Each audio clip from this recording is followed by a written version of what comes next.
ఇప్పుడు విజయ్ ముందు 10 ప్రశ్నలు వేద్దాం సార్, ఒక 4 ప్రశ్నలు. ఉమ్, మొత్తం గుజరాత్ బిజినెస్ భారతదేశంలో ఎక్కడ తెలుసో జరిగేది బాంబే తర్వాత మెడ్రాస్లో. మెడ్రాస్లో ఎప్పటి నుంచి జరుగుతుంది, ఏనాటి నుంచో బిజినెస్ జరుగుతుంది. ఉమ్, అంటే మొత్తం మార్వాడి వ్యాపారానికి భారతదేశంలో క్యాపిటల్ మెడ్రాస్, మద్రాస్, చెన్నై. చెన్నై.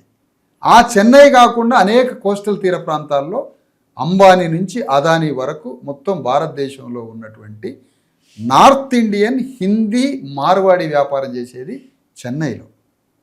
వీళ్ళని ఒక ఎంట్రిక విజయ్ ఏమైనా తీయగలడా? First question. వాళ్ళని కదిలించాలి.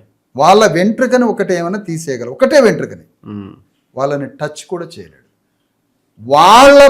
వాళ్ళ దగ్గర ఉన్నటువంటి వ్యాపార సామ్రాజ్యంలో తమిళనాడులో ఉన్న అణగారిన వర్గాలకు ఉద్యోగాలు ఇప్పించగలడా?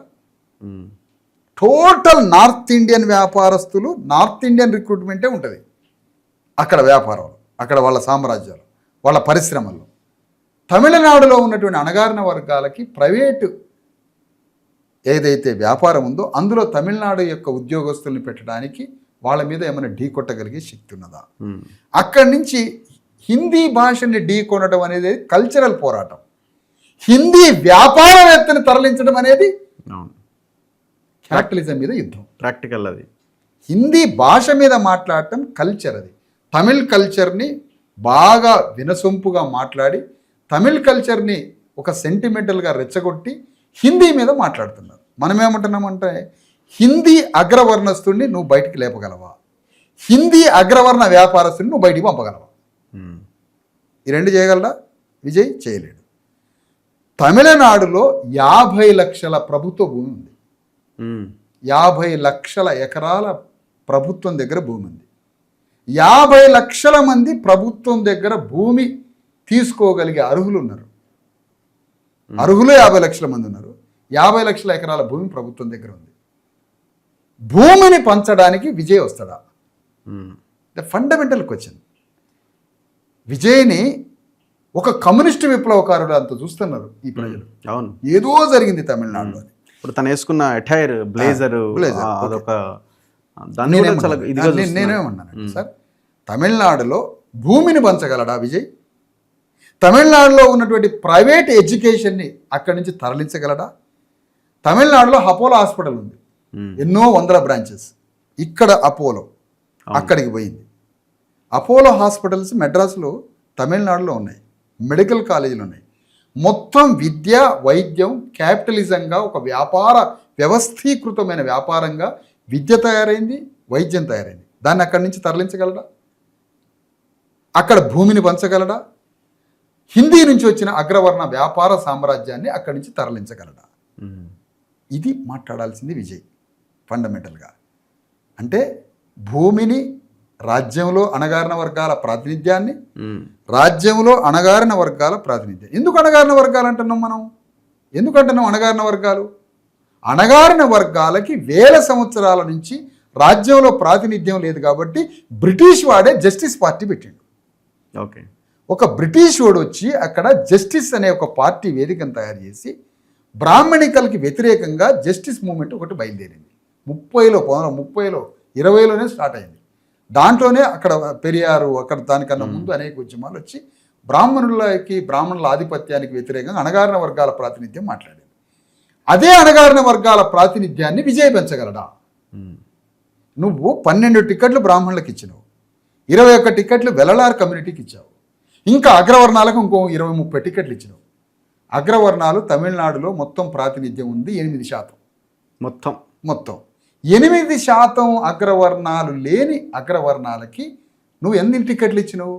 10 రెట్లు ఇచ్చినావు టికెట్లు. ఉమ్, అందుకనే అక్కడ అణగారిన వర్గాల రాజకీయ ప్రాతినిధ్యాన్ని పెంచమని విజయ్ని అడుగుతున్నాం. సో ఇది అక్కడ అదే సార్, అక్కడ భూమిని 50 లక్షల ఎకరాల భూమి ప్రభుత్వం దగ్గర ఉంది. 50 లక్షల మంది అర్హులు ఉన్నారు. భూమి ఇస్తే వాళ్ళు ఆ భూమి మీద బతుకుతారు. ఆ భూమిని విజయ్ని పంచమంటున్నాం.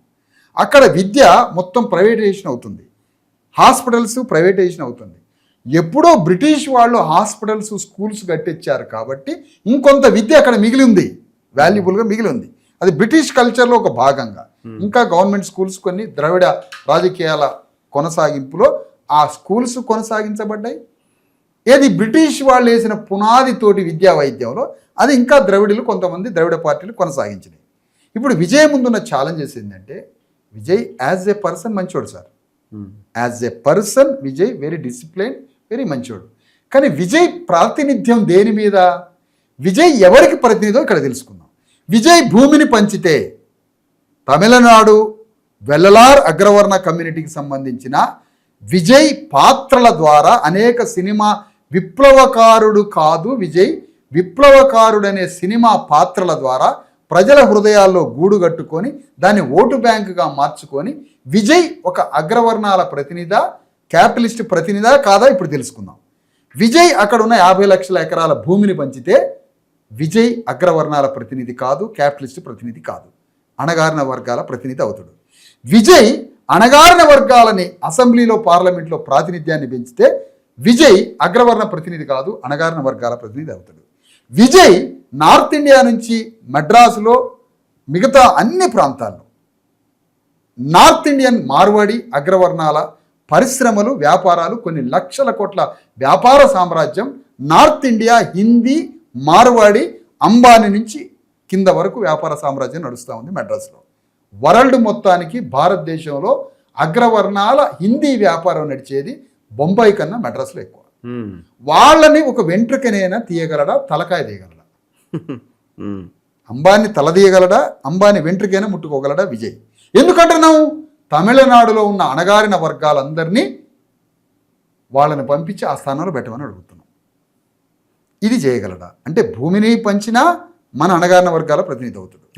విద్య వైద్యాన్ని మార్చగలిగినా అతను మన అణగారిన వర్గాల ప్రతినిధి అవుతాడు. అక్కడ ఉన్నటువంటి హిందీ వ్యాపారాన్ని కదిలించి అక్కడ ఉన్నటువంటి స్థానికులకి ఆ వ్యాపార సామ్రాజ్యంలో ఉద్యోగస్తుల ప్రాతినిధ్యాన్ని పెంచినా మన వర్గాలకు సంబంధించిన వాడు అవుతాడు. అతి ముఖ్యమైనది